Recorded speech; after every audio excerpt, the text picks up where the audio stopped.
Hi guys, and welcome to the Business as Unusual show. It is Wednesday. We are episode 47, would you believe? I don't know where the time has gone. We were keeping track of how many days we were in sort of lockdown. I know we're technically kind of out of that, but it still feels fairly similar. So we've actually just given up counting. We're now just it is just life as it is. For those of you who are new to the channel, my name is Luke. I'm the CEO of Sleeping Giant Media and Giant Campus. And if you're on LinkedIn or you're watching on YouTube or any of our social channels, please do sort of follow the business, check out what we're up to. We're pushing out loads and loads of content around digital marketing. So if you're making those first steps to digital, or you're trying to take your digital marketing to the next level, please do check that out. We have a great show today. This is the Business as Unusual show. It's an opportunity to interview a guest, find out what they've been up to, and also hopefully share some ideas and inspiration.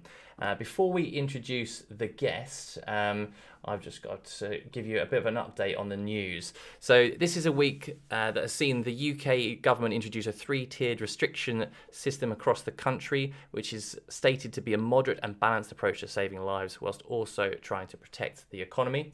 In other news, Russian photographer Sergei Gorshkov, I got that, I think, about right, has won Wildlife Photographer of the Year for this camera trap photo of a Siberian tiger deep in the forests of Russian Far East. And in more explosive news, the largest unexploded World War II bomb ever found in Poland exploded during attempts to defuse it. No one was harmed, although it probably did scare the out of a few birds. Anyway, it's Wednesday, it's hump day, so let's get down to business as unusual.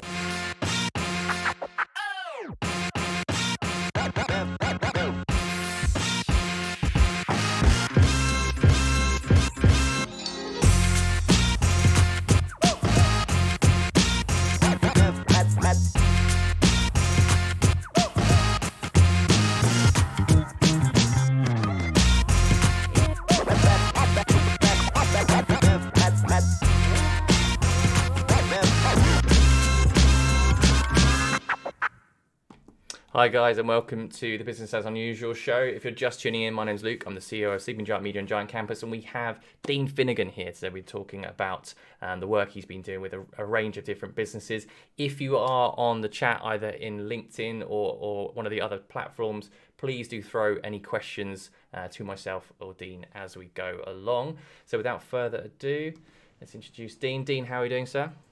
Hi Luke, very well, thank you. Yourself? I'm good. I think we were just sort of talking pre-show. It's a lot of zooming still going on, and it's kind of it's good, but goodness me, it's sometimes a bit tiring. It's just the sort of the camera constantly staring at that tiny little square that sort of sits on the screen.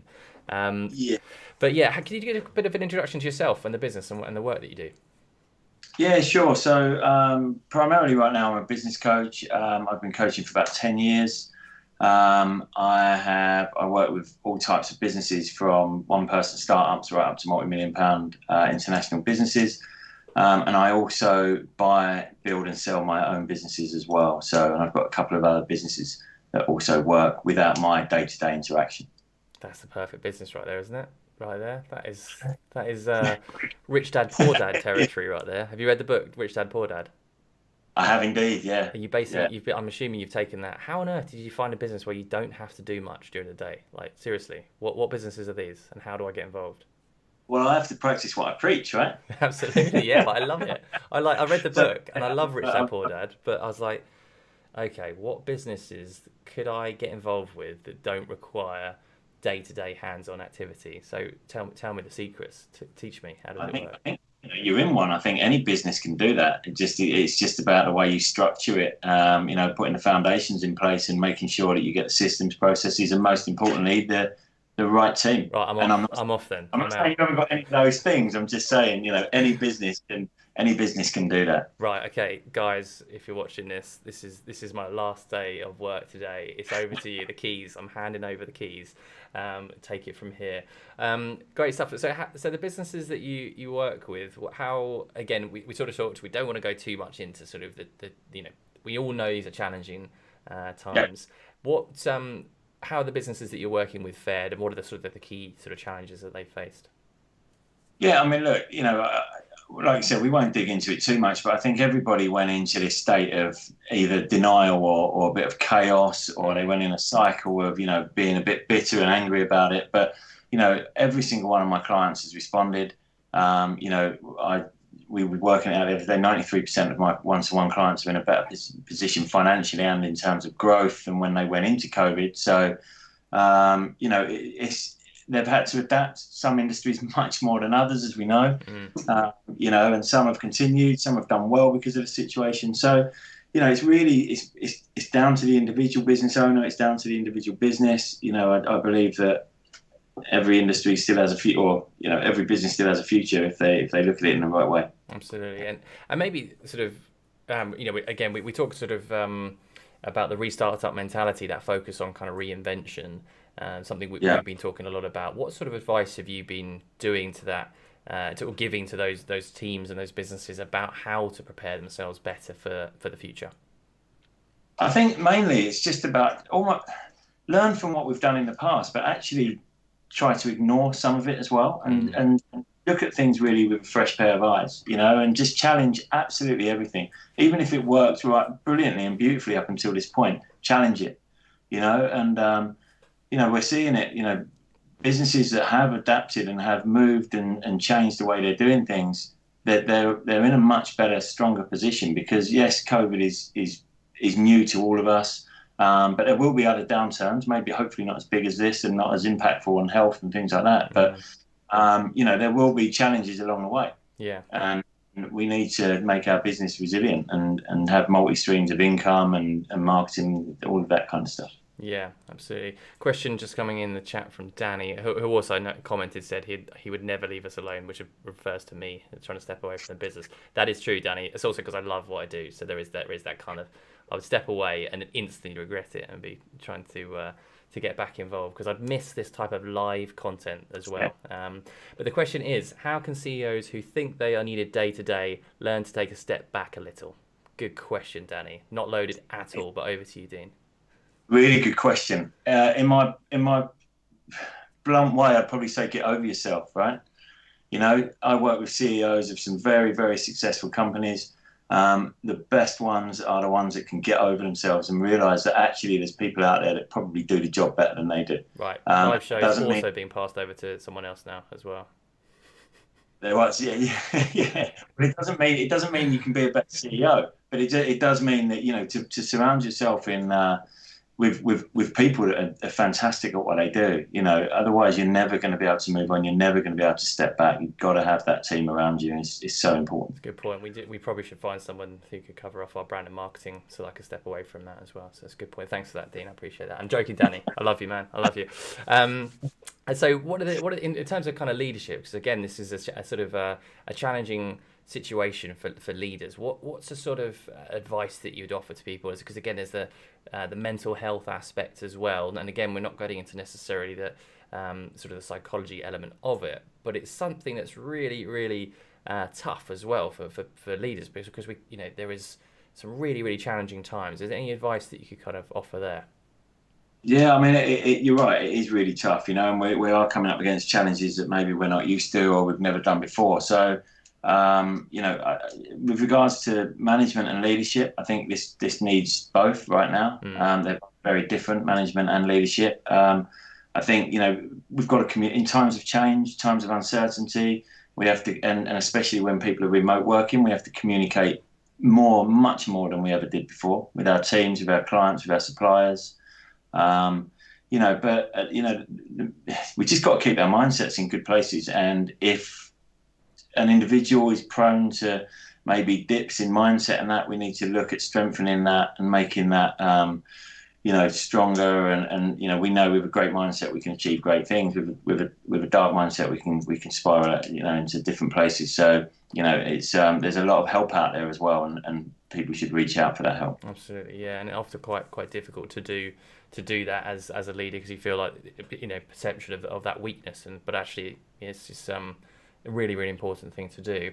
Okay, cool. We're just going to jump over to here. We're not playing status quo just yet. Apologies for that. We'd like to put you through your paces here.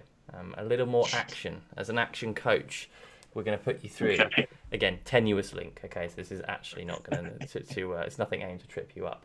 So let's have a quick look at the questions that producer Alex, who is back from paternity leave in my ear again, has put together for us today. So, who was originally considered for the lead role in Die Hard? I feel like I learn a lot from these quizzes as well.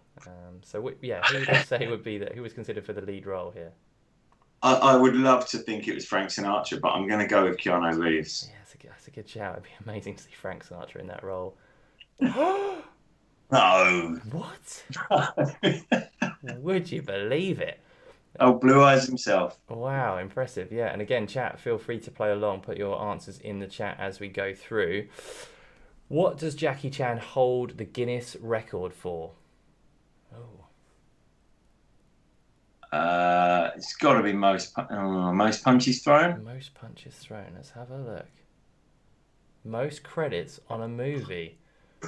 We're not doing well, Dean. We're not. This is not a fight. We're not doing well. 2012, Chinese Zodiac Chan and the Guinness World Record for the most credits, 15 in a single film. I'm surprised because I thought Eddie Murphy would, because Eddie Murphy seems to play every single character in a film. Yeah, exactly. So that's news to me. Not sure I've ever seen a Jackie Chan movie, anyway. No, it's true. I mean, it's classic. It's classic. Next question: Action Man is the UK version of which popular American action figure? Isn't it G.I. Joe? You looked away as I changed the screen there. That worked out very well. I did reveal it. I was but you were correct. G.I. Joe. Nice. I'd be disappointed if I got that one wrong. That's a good one. According to Empire, what is the greatest action movie of all time? Well, I'm going to go with Terminator 2. Terminator 2. Die Hard. Again, that's a tricky one because it's now almost like a Christmas film as such. It's moved to as a Christmas film. So, okay, fair enough. True or false, Rambo doesn't actually kill anyone in his first movie? What? It's got to, well, I mean, the fact you're asking me is probably, I don't know, I can't, it's got to be false. It's got to be false, isn't it? He only wounds hunting him. Are you kidding me? What? I'll tell you what. I'm impressed with this quiz because I did not know any of these. This is educational. This is educational. It is educational. It's abysmal on my behalf. It's fine, but as I said, it wasn't. It's a tenuous link to the name. It's so the action coaching. So I wouldn't worry too much there. I don't think you've kind of stitch yourself up there. I don't think you're going to lose any clients because of that. You may not gain any clients because of it either, though. No, exactly. I actually thought the Die Hard relevance was to my haircut, but with the association you've got there, you could play that role. I could see you in that role. Do you ever consider that as sort of a transition? They didn't ask me, so it's impossible for me to say. You could be the body double, which is I think it's a compliment because he's a good looking guy. So okay, right, we've gone completely off track. I don't even know what questions I'm going to follow up with to ask because we're going to get to the halfway mark very shortly. Let's go back into some of the mental health challenges that the businesses face. How do you think the next sort of 3 months looks like? We're in this strange phase where it felt like we were coming out of things in terms of the coronavirus. We now feel like we're going back into things. There's possibility of circuit breaker lockdowns, things like that. We're getting shorter days, darker night. I'm painting a pretty gloomy picture right here. But my point is that this is going to be quite tough the next 3 months. So how do you think people can kind of handle and potentially give themselves a better chance of seeing the positive opportunities within the next 3 months? Well, I mean, look, for me, for my mindset really is that, we can only control our controllables, right? So, we can't decide what the government, we don't decide what the government says. We don't decide what COVID does, all of that kind of stuff. So we can only really control our own businesses and our own environment and the people that we surround ourselves with, etc. So, it is going to be tough because I think, as we feel like we're coming out of it, we might get a knock back again. And that's actually a lot harder than not coming out of it a little bit in the first place because you're sort of excited and think you're going to, the worst is behind us. But, look, I honestly believe that, what are the other options? We have to dig in and we have to adapt and we have to make something positive out of this. And as to where we can, or we sort of curl up and hide under a rock, right? And with the mental health and things like that, like I said before, I think there's a lot of help out there, more than there's ever been. I've been putting even free sessions on for people that need to do that. There's a lot of other coaches, there's a lot of other organisations which are doing that. So just reach out to the people that are there that are offering the help. Yeah. And make the most of that, because it's there for a reason. Yeah, fantastic. We are unbelievably at the halfway mark. There it is. Zuckerberg back in there. Good to see Zuckerberg. We haven't seen him for a few weeks. Yeah. So some of the businesses that you've been working with, could you give us some examples of potentially some of the challenges that they've witnessed, and then the sort of the pivoting, how they've adapted, overcome those challenges as well? Yeah, sure. I mean, look, every business has faced a challenge. So even if it's a PPE business where everybody thinks, oh, look at those guys, they're absolutely killing it. They're facing their own challenges. They've got prices going sky high, the raw materials. They've got logistical issues. They've got team issues. They're growing beyond belief, and then they don't know how to control that. So it's not all. Every business has a challenge. But I've worked with one that sticks out in my mind. Is one of my really good clients, a one-to-one client, and they're in the events business. Now, how many people have said the events business is dead? That's it. We've laid everyone off. It's finished. But actually, they've adapted. They haven't laid a single person off. They've kept their whole team. Yes, they put them on furlough while we sat down and worked out what the strategies were. They're taking everything virtual, and they're on target to smash every single target that they set at the start of the year. That's run by a young MD and founder, and his attitude has been nothing short of remarkable. Yes, he had a dip at the start and a bit of a panic and things like that, but he's worked hard on himself. He's learned. He's just shown every sort of skill set that a business owner should show, really. So fantastic. That's great. Just there's the question in the chat, and you may not have these to the top of your head, but is there any? There's got a question from Scott, which is, can you let us know some of the places where you can reach out for mental health issues, please? Any ones that you know of that are available? You may not have them off the top of your head, but maybe something to follow up with if you don't. Yeah, I can certainly follow up with that. I mean, there's a lot. I don't want to misquote them. So, there is a lot. I have a few clients as well that are quite closely related to and give to a lot of, give portions of profits to those charities. I'd be more than happy to just provide a list of those connections with that. Great. So yeah, Scott, we'll tag you in once that post is up and running, so you can have a look at those there. So nice one. Thanks for that one, Dean. In terms of those sort of other businesses that you work with, are they doing anything for their teams as well? Something to consider for the team level as well. So not just the leaders, the owners, but the sort of the team that works for them. How can they better support them, or any sort of advice that you could offer to business leaders in that regard?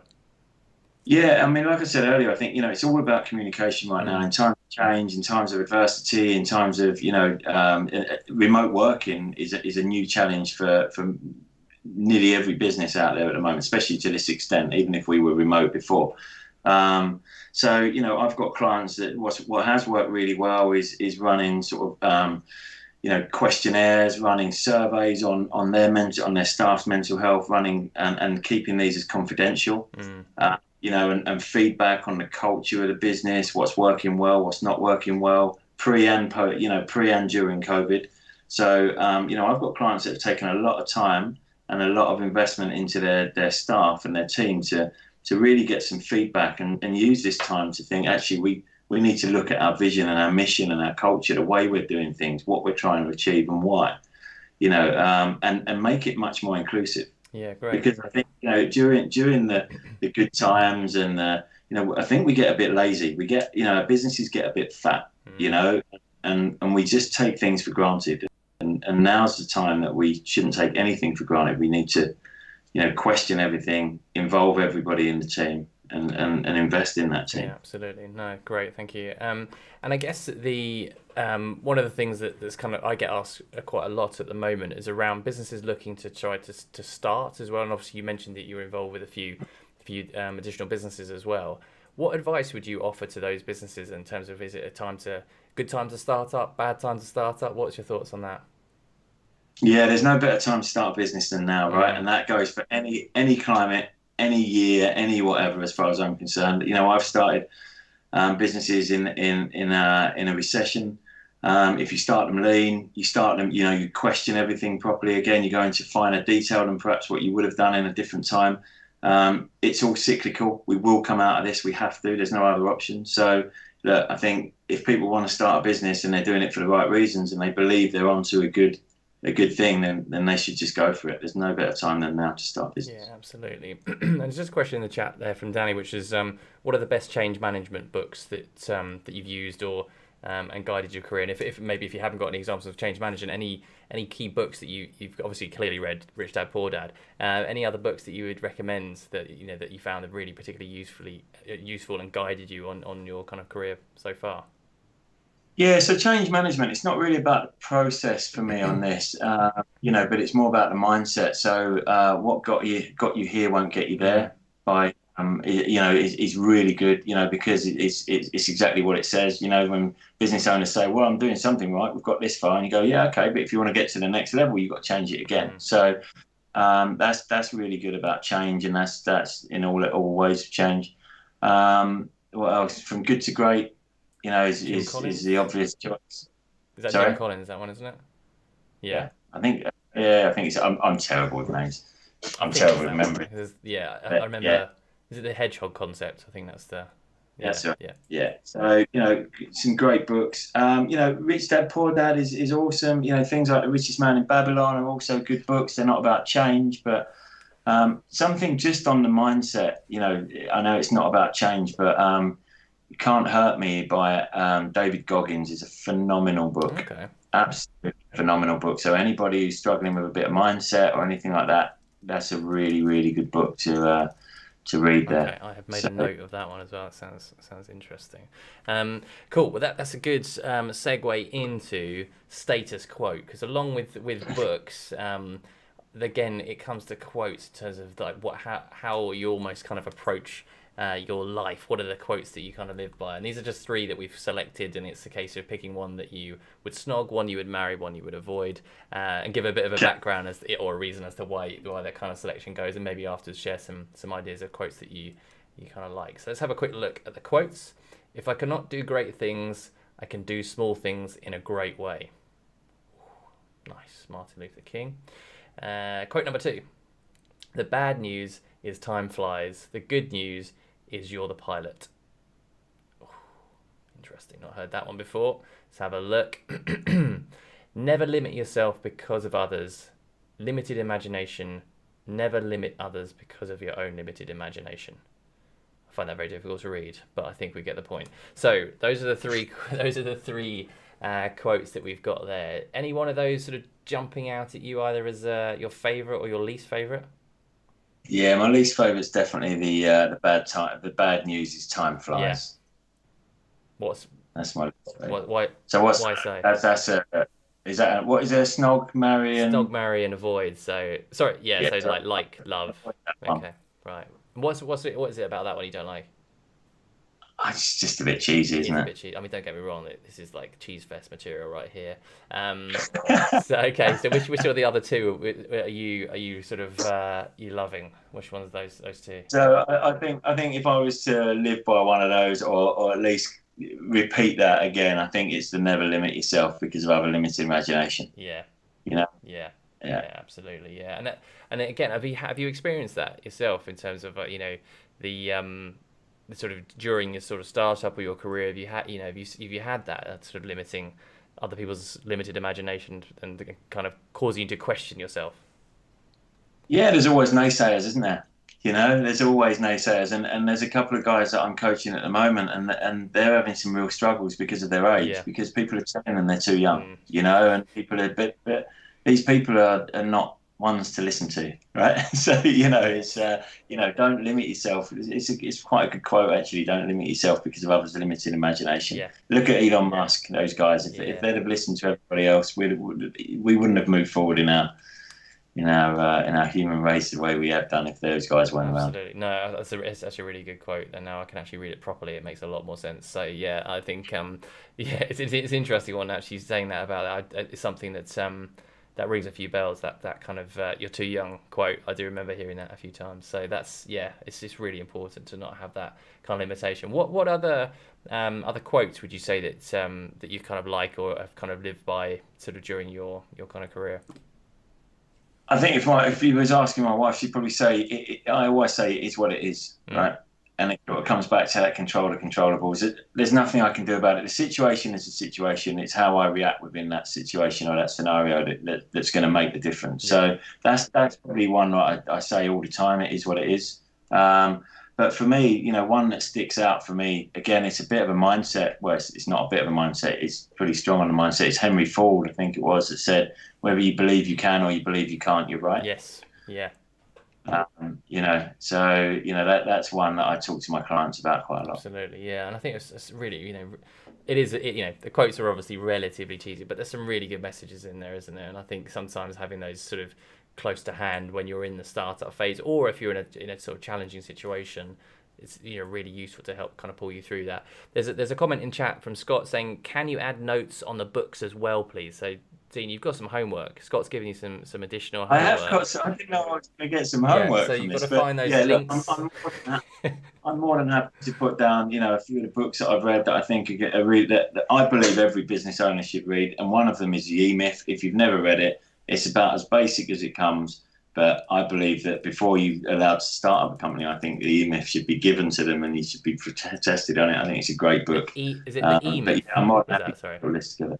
The E-Myth. Okay. Yeah. I haven't read that. I feel bad now. I feel like I shouldn't have been allowed to start a company based on that advice. So. You didn't need to run up to that. You could have just said. Yeah. I'll go with honesty. I have not read that book. I've read a lot of different books, but not that one. That sounds like a must read. So I don't know if you come across the thing called Blinkist. Have you seen Blinkist? Yes, I have. Yeah. I'm loving that right now. That's very cool because you can just you get the snippets of it, so they've kind of condensed the book down. Really? So that's I don't work with them. I don't have an affiliate link, but Scott, if you're there, I would definitely recommend checking out Blinkist because you get those books in a very very kind of shortened kind of sort of 15-minute either audio or sort of the snippets in a written format, which means you can kind of really kind of cut through some awesome amounts of content very, very quickly, which is great. So yeah, that's really cool. So what are we looking for in terms of how businesses succeed in the future? What are the bits that businesses should be doing now to be succeeding in the new world whenever we kind of read to that? So what skill sets might they need to develop, or what sort of approach should they be taking? I think, with regards to skill sets, I think everybody's going to be different. Some people are going to need to work on their recruitment, some marketing, some sales, some their management or leadership skills, their financial awareness, whatever it is. But it's being able to address that elephant in the room, right? And just not ignoring it. And if it means you're getting a coach, or you go into workshops, or you're reading books, or whatever it is, or you outsource, whatever it is, just don't put it off. Just address it and use it. And on the, I mentioned marketing there. Companies should not be cutting their marketing right now. This is the time when they should be really making it work for them and getting themselves out there. So as they're in everybody's minds more than ever before. Yeah, absolutely. I mean, and it is tough, isn't it? I think we've talked about what got you here won't get you there. That sort of concept of it's great to have achieved a sort of an element of success to get to the point you are, but particularly right now feels like a very important time for reinvention for businesses that are defined as successful. Obviously if you're struggling, you have to reinvent because it has to happen. But even for the businesses that are successful, it is that reinvention. It's that kind of how you kind of structure. And I guess your advice is do it, but don't put that off. You have to make it happen. Yeah, and celebrate it, Luke. Just some of these businesses are, even if they were successful before, and they're going to continue to be successful, or whatever. But celebrate that the changes that they've gone through. Celebrate, when they first formed that company, did they have like a big? Obviously, you can't do a party, but was there a big, fanfare about it? Do that if you're relaunching your company, if you're adapting, if you're doing things. Just do everything to make that PR work for you and that as well. But celebrate that you've had the imagination and the tenacity and the the drive to make those changes. Absolutely. No, fantastic advice, and thank you very much for that. Right, I think we are pretty much out of time. Before we go, how if someone is looking to get in contact with you, what's the best way to do that? Yeah, just to email me, I guess, on Dean Finnegan at actioncoach.com. And check you out on LinkedIn, no doubt, as well. There's got to be loads of Yeah, stuff there. LinkedIn. Yeah, I'm LinkedIn every day, pretty much. Yeah. Absolutely. Well, brilliant. Well, thank you very much for joining us today, Dean. It was awesome. Thank you, Luke. Really enjoyed it. Thank you. Right, guys, that is pretty much it from us. It is 5 o'clock. It's if you haven't had a beer already, because it's kind of acceptable, I think, from about 5 minutes past 10 in the morning now, where we're in kind of sort of this mad, crazy world that we live in. So if you do like the content, please do like, subscribe, click the bell if you're on YouTube. If you're on LinkedIn, follow yeah, you get the idea. We're pushing out loads of content, loads of ideas around digital marketing to hopefully help you reinvent and see the opportunities as we reach the new world. I hope you've enjoyed it. We're living in some strange times, but for all of us, it is just business as unusual.